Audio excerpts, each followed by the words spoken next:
Avant-première, tournage, critique, coup de projecteur. Nous gérons l'entracte pour vous. Retrouvez toute l'actualité du 7e art africain. Ciné Efriqiya, le cinéma s'invite chez vous et c'est seulement sur Efriqiya FM.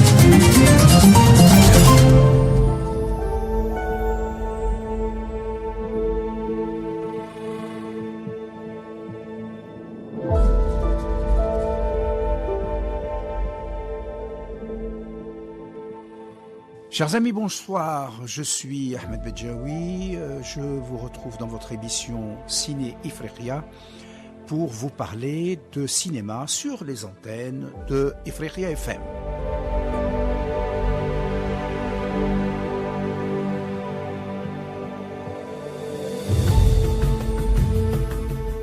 Nous avons abordé la question de la relation entre le cinéma et l'histoire, qui est un thème très très délicat, qui a été abordé et développé dans un des symposiums, le 4e symposium qui avait été organisé à l'occasion du FESPACO de 2023, d'avril 2023, et qui a donc traité de ce problème à travers un certain nombre de films. On a parlé de La Dernière Reine, on a parlé également de la plantation du planteur. Vous vous souvenez que c'était que ce film de Tinga Einstein-Young s'attaque au néocolonialisme à travers l'histoire d'Enanga, qui s'efforce de sauver sa plantation qui était léguée par son père de l'époque déjà de la colonie.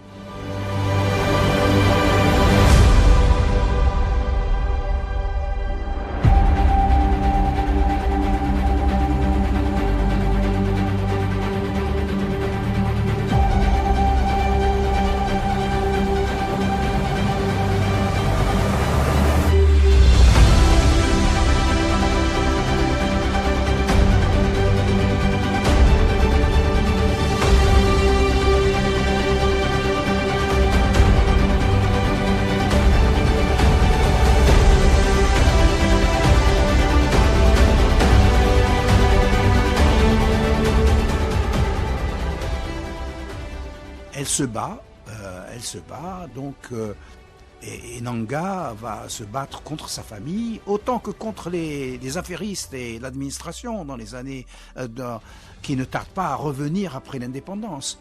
Le film se déroulant dans les années 60, il faut le préciser. Elle devient la force du peuple, précise le réalisateur, mais pour lui, le fond du problème, ce sont les familles qui se battent les unes contre les autres, cette espèce de dispersion, et qui ont donné une chance au néocolonialisme d'exister, de prospérer, parce que ils sont, et le colonialisme les dresse les uns contre les autres. La partition du Cameroun en est le prolongement. Cependant, au-delà du constat, le réalisateur en appelle à prendre des problèmes, mais à aborder les problèmes en les prenant à bras-le-corps, dans un esprit qui évidemment dans un esprit africain et même, ajoute-t-il, panafricain. Je veux que nous revenions en arrière, que nous nous rendions compte de ce qui nous a fait mal et que nous soyons capables de le corriger. C'est l'heure du changement, il ne faut pas rater ce passage, semble-t-il, déclaré. En somme, de remettre en cause la possession des terres par ceux qui exploitent le peuple devient un objectif vital. Car, effectivement, les réformes agraires sont très importantes en Afrique. Encore faut-il les réussir et les préparer par un travail de cadastre très minutieux, par des études de spécialistes très importantes afin de ne léser personne et de rétablir un juste équilibre entre les propriétaires et les ayants droit.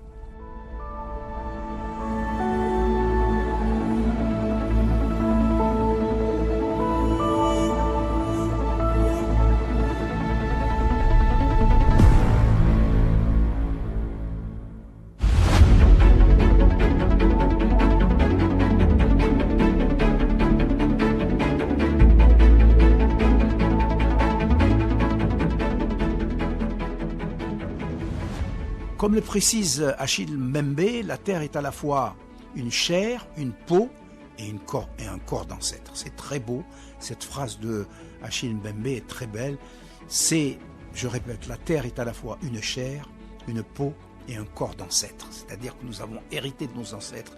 Cette terre, elle est sacrée, nous devons la protéger et nous avons un devoir, nous ne pouvons pas la laisser. Et effectivement, celui qui perd sa terre, dit-on, perd son âme. Son accaparement va à l'encontre de la circulation de la vie et du vivant, c'est-à-dire de ce qui est inestimable. Le film témoigne de la brutalité du régime Ahidjo à l'époque au Cameroun et qui ne voulait pas comprendre cette situation. Tourné au Cap en afrikaans et en anglais, un autre film, la comédie policière The Umbrella Man, Les Hommes Parapluies, du Sud-Africain John Baker, qui est passé dans le panorama des longs métrages, suit une bande de musiciens amateurs qui, pour sauver leur boîte de nuit, veulent braquer une banque qui est corrompue et qui s'est enrichie en profitant du chaos du carnaval. Donc c'est vraiment un film qui est à la fois politique et un thriller. Une animation retrace l'histoire du quartier que le régime de l'apartheid avait détruit car il le trouvait subversif. Vous voyez que c'est quand même un film qui est un film de fiction mais qui se base sur l'histoire, qui donne un témoignage sur l'histoire de l'apartheid dans ce pays qui a été ravagé par la ségrégation.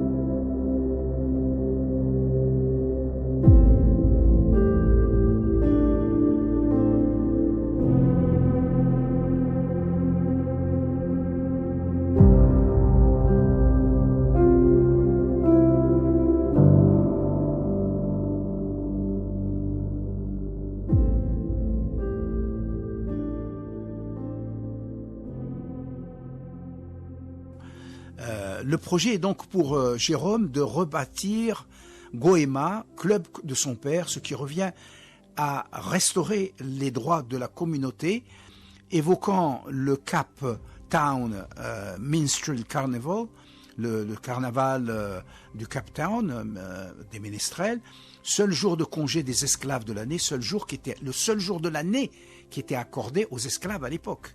L'ambition performative est de servir des différentes couches du passé pour éclairer le présent. C'est ce que nous disions au départ. Éclairer le présent en s'appuyant sur une analyse et sur un retour vers le passé.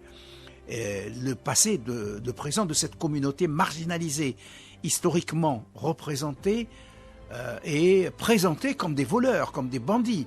En tant qu'affirmation culturelle, la musique du Cape Malay Bands fait intimement partie de ce travail de mémoire et de recherche de la solidarité. Le tout est très proche du burlesque.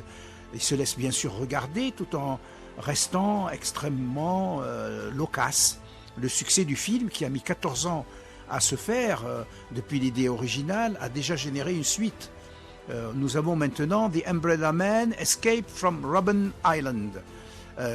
Robben Island, je vous le signale, je vous le rappelle, c'était l'île où était enfermé Nelson Mandela.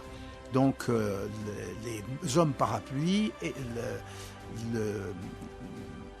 l'évasion de Robben Island, dans lequel il signe des temps, et au signe des temps, les personnages féminins ont davantage le devant de la scène, aidant les hommes à s'échapper de la prison. Vous voyez qu'avec le temps, finalement, même si les femmes étaient actives, à l'époque on ne les montrait pas. Aujourd'hui, avec le problème du genre, l'équilibre des genres, la balance, on est obligé, les cinéastes sont beaucoup plus conscients et remettent à ce moment-là les femmes dans l'action, ce qui est quelque chose qui peut aider énormément justement les sociétés présentes à avancer.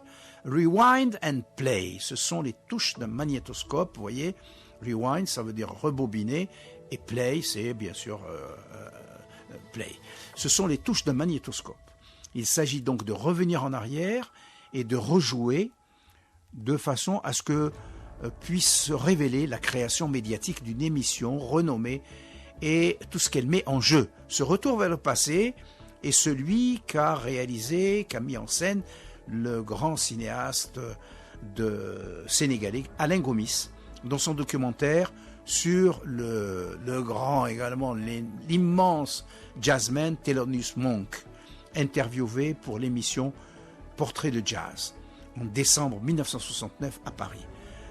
Et ce film de Alain Gomis est passé dans le panorama des longs métrages. Donc il se base sur une interview de Thelonious Monk datant de 69 pour revenir sur le passé et écrire tout un documentaire. Ses recherches pour son film, consacré aux musiciens noirs américains, l'ont mis sur la piste des rushs de cette émotion, témoignage d'une incroyable affaire médiatique, mais aussi de la résistance exercée par un homme qui était pourtant à l'époque déjà bien fatigué. C'est édifiant et passionnant, d'autant que Thelonious Monk interprète dans les intermèdes de magnifiques morceaux. On connaît la grandeur de ce musicien qui a laissé sa marque indélébile sur l'histoire du jazz américain.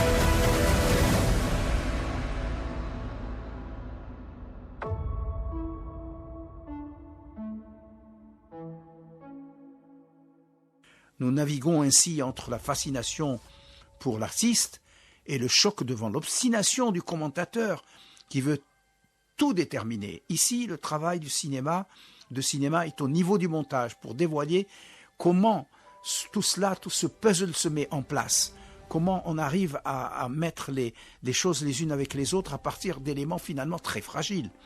Étonnamment intrusive, presque toxique, la caméra se rapproche tant qu'elle isole en très gros plan le front ruisselant de sueur, les yeux, la bouche, les mains sur le clavier, celle de Thelonious Monk. Car on ne peut interroger l'histoire sans interroger les représentations des corps. Sont montrées comment les êtres humains vivaient, réagissaient et se stimulaient, sans en proposer d'une manière ou d'une autre l'expérience. La mise en abîme révèle en quoi c'est le présent qui est la cause de tout ce que nous vivons aujourd'hui lorsque l'on convoque la mémoire. Le passé est forcément une interprétation, une interrogation du regard dans le présent. Là est l'actualité du retour en arrière.